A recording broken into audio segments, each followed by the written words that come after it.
आपण इडली चिली बनवतो त्यासाठी ह्या उरलेल्या इडल्या होत्या बघा. मी त्याला असे चॉप करून घेतले, बारीक बारीक पीस केले त्याचे. गॅसवर मी कढई ठेवली, त्यात 2 चमचे तेल घातले. आता मी यामध्ये चॉप केलेलं अद्रक टाकते बघा. चॉप केलेलं बारीक लसूण म्हणजे लसणाचे बारीक पीस केले ते टाकलेत बघा. 4 मिरच्या घेतल्यात, हिरव्या मिरच्या त्या कट करून टाकल्या. लसूण आणि अद्रक आणि मिरची चांगले परतून घेतले. आता त्यावर मी कांदा टाकते, त्यावर कोबी घालते, शिमला मिरची घालते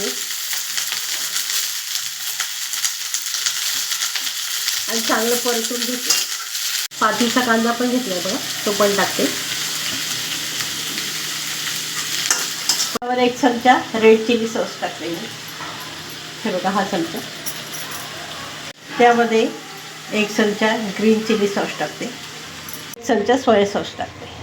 त्यावर मी इडली घालते बघा असं, आणि ही इडली चांगली परतून घेते. त्याच्यामध्ये चवीपुरतं मीठ घालते. सॉसमध्ये मीठ असतं त्यामुळे मी कमीच घातले. आता बघा अर्धा लिंबाचा रस टाकते मी आणि मिक्स करून घेते. आता 1 चमचा मी रेड चिली टाकते. मूठभर मी कांद्याची पात टाकते आणि चांगलं परतून घेते. अशी आपली इडली चिली तयार झाली बघा. अशी मी इडली चिली बनवली. रेसिपी आवडली असेल तर लाईक करा, शेअर करा, सबस्क्राईब करा. धन्यवाद.